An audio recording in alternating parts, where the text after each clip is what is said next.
এই ব্লগটা ছিল অনেক কয়েকদিনের পুরনো। এদিন আমার একটা শ্যুট ছিল, তো পুরো ব্লগটা দেখতে থাকো, আশা করি তোমাদের সকলের ভালো লাগবে। আমার শ্যুটটা ছিল কাটোয়াতে।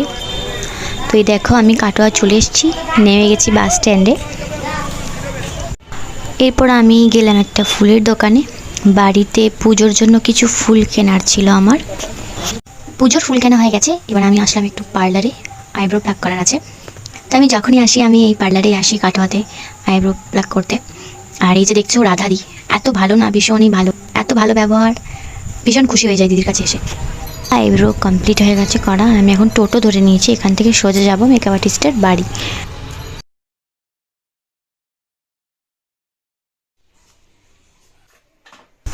তো এই যে এই হলো মেকআপ আর্টিস্ট তনুশ্রীদি।